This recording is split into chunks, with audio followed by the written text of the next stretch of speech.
We've all been there. You've built a beautiful, informative slide deck in Google Slides.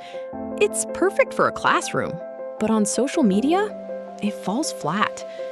Today, we're going to take that static foundation and transform it into a cinematic story using Canva's new video creation tools. Step 1 is getting our foundation moved over. Since we're starting in Google Slides, we need to bring this into Canva's ecosystem. Go to File, Download, and select Microsoft PowerPoint.pptx. Save that right to your desktop. Now, over in Canva, open a blank presentation. Go to your Uploads in the sidebar, grab that file you just saved, and bring it in. Once it's finished uploading, just drag it onto your canvas. Now, stop. Before you do anything else, there is one crucial step. I learned this the hard way. I didn't do this the first time, and my timeline became a hot mess of individual text boxes and stray elements that took me hours to decipher. On every single slide, you need to lasso all your elements and group them. This locks your creative intent.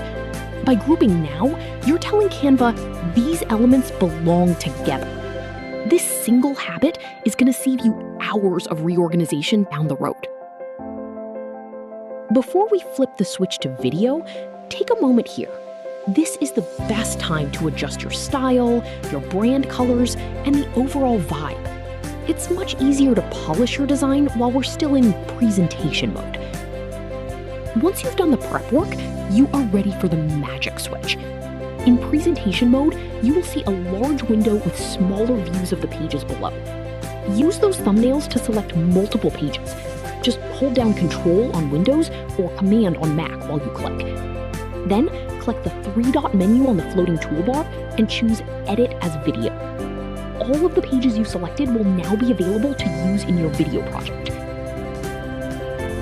Just like that, your static design breaks free from the slide deck and lands right into the video editor. You'll notice the workspace layout changes instantly to the Canva Video 2.0 timeline. Because we grouped our elements earlier, each page arrives as a clean, singular block. This is the moment you stop designing and start directing. You have total control over the pacing, the transitions, and the story flow without having to fight a cluttered timeline. Sit back and watch as I pull these elements into their final destination. Now, we have our foundation in a space where we can truly play. Once your groups are on the timeline, adding motion is a breeze. In the Video 2.0 editor, you can click on any grouped block and select Animate. Because they're grouped, the entire scene moves with one cohesive transition, rather than a scattered mess of fading text. To add your audio, just head over to your Uploads, or choose from Canva's library. Drag your track right below your video layers. Place your audio track directly below your video layers, and the waveform will appear. This waveform acts as your guide. You can trim the audio, fade it in, or adjust your video clips to align perfectly with the natural pauses in your speech. This process offers professional-grade syncing, while remaining incredibly simple. Transformation doesn't have to be a struggle. By taking those few extra minutes to group and using the Edit as Video shortcut, you're crafting a cinematic experience, and I can't wait to see what you create. I'm looking forward to hearing about your video journey. If you found this video helpful, please like and share it. If you haven't subscribed yet, please do so.